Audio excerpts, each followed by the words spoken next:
Friend दोस्तों, आप सभी का स्वागत है आपके अपने एबीसी कोचिंग यूट्यूब चैनल में। इस वीडियो में क्लास 10th सब्जेक्ट हिंदी के ऐसे most important VBI 40 objective question देखने वाले हैं जो कि आपकी बोर्ड परीक्षा के लिए काफी महत्वपूर्ण है। इसको आप अच्छे से शुरू से लेकर अंत तक देखिएगा और इस वीडियो में जितने भी क्वेश्चन मैं दे रहा हूं उनको आप लोग अच्छे से क्लियर कर लीजिएगा। और बच्चों, एक प्यारा सा कॉमेंट मुझे जरूर कीजिएगा और वीडियो को लाइक अपने सभी दोस्तों के साथ शेयर करते हुए आप हमारे चैनल पर पहली बार आए चैनल को सब्सक्राइब जरूर कर लेंगे। तो चलिए दोस्तों, देखिए क्वेश्चन क्या दिया है। तो सबसे पहला क्वेश्चन जो है खंडकों में है, जो कि अपठित गद्यांश और काव्यांश से दी गई है। इसमें लिखा है कि निम्नलिखित गद्यांश को पढ़कर उससे पूछे गए प्रश्नों के उत्तर दीजिए।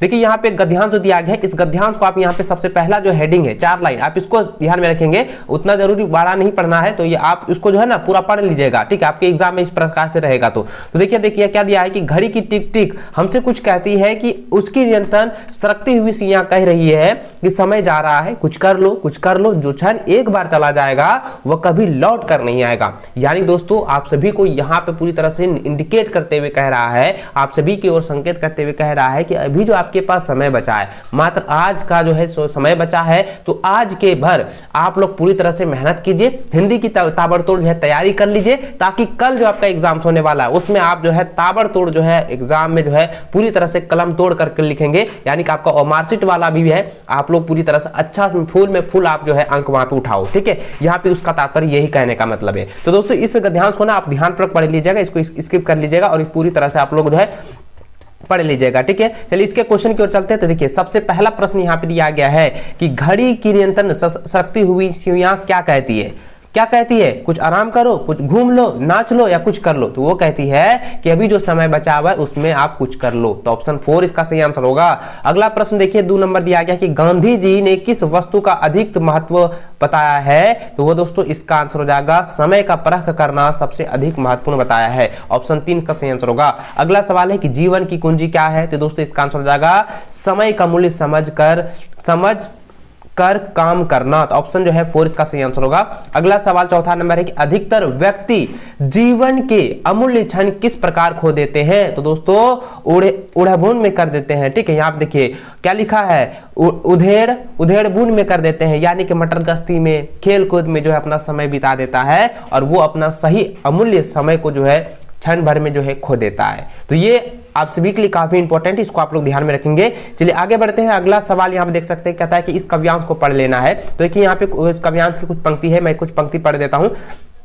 लिखा है कि कुछ भी बन बस कायर मत बन, ठोकर मार पटक माथा, तेरी राह रोकते पहन। तो इसको ना आप लोग पढ़ लीजिएगा, ठीक है। चलिए इसके क्वेश्चन आंसर की चलते हैं। तो देखिए यहाँ पे जो है इसका क्वेश्चन दिया गया है 5वां नंबर कि कवि के अनुसार किस प्रकार का जीवन व्यर्थ है। तो दोस्तों कायर बन के चुपचाप जो रहना, ये कवि के अनुसार जो है जीवन पूरी तरह से व्यर्थ है, बेकार है, ठीक है। तो ऑप्शन 4 जो इसका सही आंसर होगा। अगला सवाल है कि रे मानुष बस कतार कंद्रन का आशय होगा। तो दोस्तों यानी कि दुख से रोना जो है इसका आशय यहाँ पे बता रहा है। ऑप्शन 3 इसका सही आंसर होगा। अगला सवाल है कि कवि मनुष्य से क्या कहना चाहता है। कवि मनुष्य से कहता है कि मनुष्य कायर बनकर ना रहे, इसलिए इसका आंसर क्या हो जाएगा। ऑप्शन नंबर 4 जो है इसका सही आंसर होगा।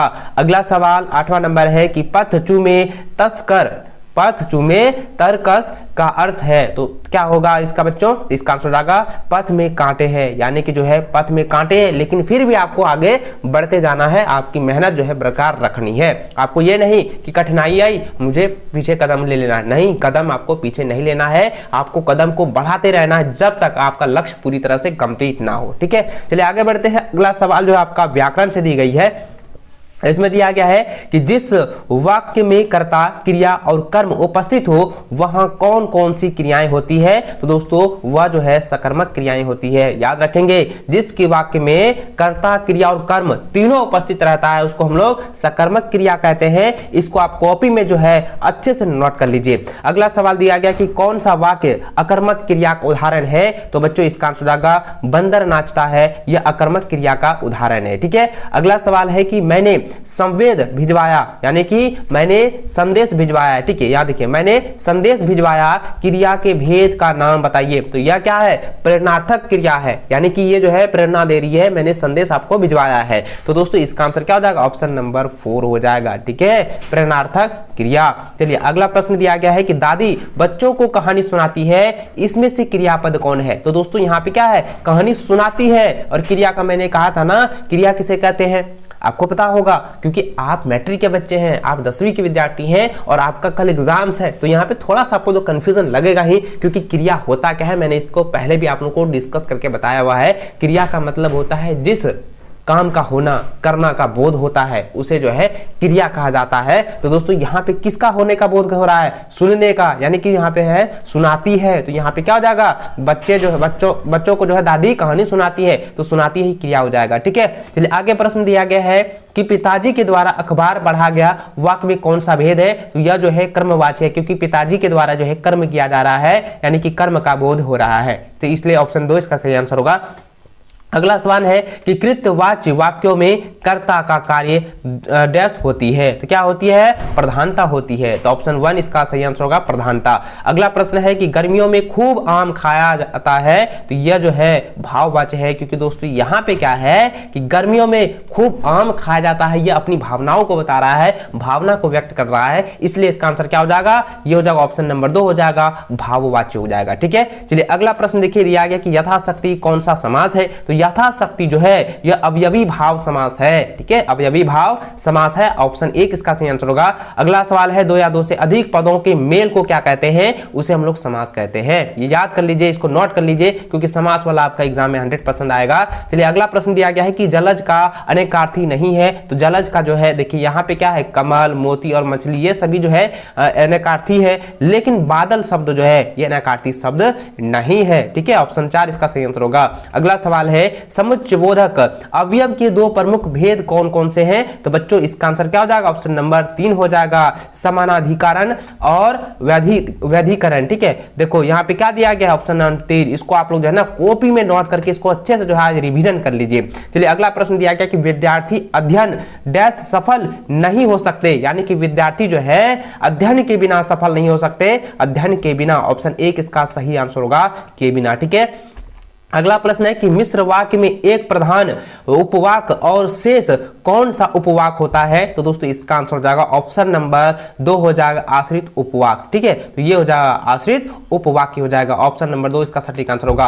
अगला प्रश्न जो है खंडगो है, जो कि पठित गद्यांश से दी गई है, जो कि आपके चैप्टर से उठाए गए हैं, जो कि यहाँ देख सकते हैं। ये जो बाल गोविंद भगत वाला दिया गया है दोस्तों, मैंने पहले भी बताया कि बाल गोविंद भगत वाला और मन्नू भंडारी वाला आप जो है ना याद कर लेना, ठीक है, क्योंकि वो एग्जाम में आता ही है। देखिए कौन कौन सा आता है मैं आपको बता देता हूँ। एक हो गया बाल गोविंद भगत, एक हो गया नेताजी का चश्मा, ठीक है, ये हो गया, 2 हो गया, और एक परशुराम वाला, वो काव्यांश में आता है छोटा सा। उसके बाद दंतुरित मुस्कान, ये 4 से लेकर 5 तक आप उसको तैयार कर लेना। और उसके देखिए जितने भी कविता है ना, जितने भी कविता आपके कॉपी में सॉरी किताब में है, उसकी जितनी भी कवि, कविता का नाम, लेखक का नाम, रचनाकार का नाम, निबंध को लिखने वाला का नाम, वो सारा चीज जो है ना आप याद कर लीजिएगा, क्योंकि उससे 100% आपकी जो है एग्जाम में क्वेश्चन दिए जाते हैं। तो इसलिए दोस्तों उसको आप लोग अच्छे से याद रखेंगे। जितने भी कविता है उनके कवि का नाम, जितने भी कहानी है उसके लेखक का नाम, सभी को याद कर लेना है, ठीक है। चलिए आगे बढ़ते हैं, इससे रिलेटेड जो प्रश्न दिए गए उसको समझते हैं। तो देखिए यहाँ पे दिया गया कि बाल गोविंद भगत का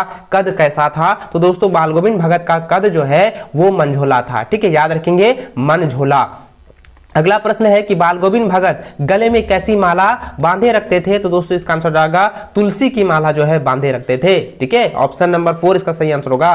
अगला सवाल है कि प्रस्तुत गद्यांश को पढ़कर उचित विकल्प का चयन कीजिए। तो देखिए यहाँ पे दिया है अमरुद्दीन का जन्म डुमराव, यानी कि ये जो है बिस्मिल्लाह खां वाला से दिया गया है, उसको भी आप लोग देख लीजिएगा, ठीक है। इसको भी आप लोग जो है अच्छे से नोट कर लीजिए और इसको अच्छे से तैयार कर लीजिएगा। तो देखिए इसका क्वेश्चन यहाँ पे दिया गया है कि अमरुद्दीन का जन्म कहाँ हुआ? तो दोस्तों डुमराव में हुआ था, ठीक है, याद रखेंगे, ऑप्शन 2 इसका सही आंसर होगा, डुमराव। अगला प्रश्न है कि कौन कौन एक दूसरे के लिए उपयोगी है? तो दोस्तों शहनाई और डुमराव जो है ये एक दूसरे के लिए उपयोगी है। और दोस्तों एक सब्जेक्टिव में सवाल आता है कि शहनाई वादक में जो है डुमराव को क्यों याद किया जाता है, ठीक है। और आपको मैंने बता दूं कि बिस्मिल्लाह खां को शहनाई वादक का मंगल ध्वनि क्यों कहा जाता है? यह जो है ना, ये दो क्वेश्चन काफी इंपॉर्टेंट है, इसको आप लोग अच्छे से याद रखेंगे। इसको एक दोनों में से एक तो कंफर्म है कि बोर्ड परीक्षा में टच होने वाला है। चलिए आगे बढ़ते हैं। अगला सवाल देखिए, दिया गया है कि पठित काव्यांश में कि प्रस्तुत काव्यांश को पढ़कर सही उत्तर का चयन करें। तो देखिए मैंने जिस तरीके से बताया ना कि दंतुरित मुस्कान वाला आएगा, देखिए यहाँ पे दिया है, तो इसको आप लोग नोट कर लीजिए। देखिए दिया गया है कि तुम्हारी ये दंतुरित मुस्कान धन तुम भी तुम्हारी धन्य चिर प्रवासी का इतर मैं अन्य अतिथि से प्रिय तुम्हारा क्या रहा संपर्क अंगुलियां माँ की कराती रही मधुपर्क। तो इसको जो है ना आप पढ़ लीजिए। चलिए इसका क्वेश्चन क्यों चलते हैं। तो देखिए यहाँ पे दिया गया प्रस्तुत काव्यांश के कवि कौन है।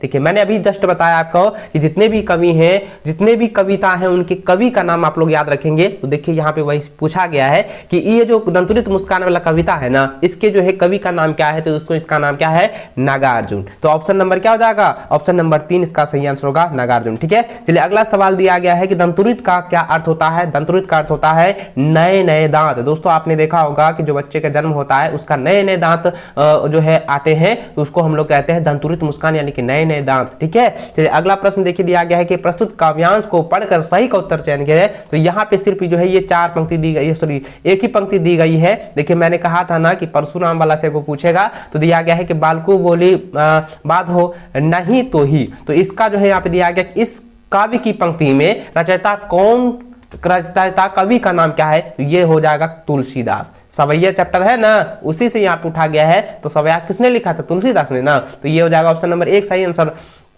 अगला प्रश्न है कि उपरोक्त पंक्तियों में कौन सा अलंकार है। तो दोस्तों यह हो जाएगा अनुप्रास अलंकार है। ठीक है, ऑप्शन 2 इसका सटीक आंसर होगा।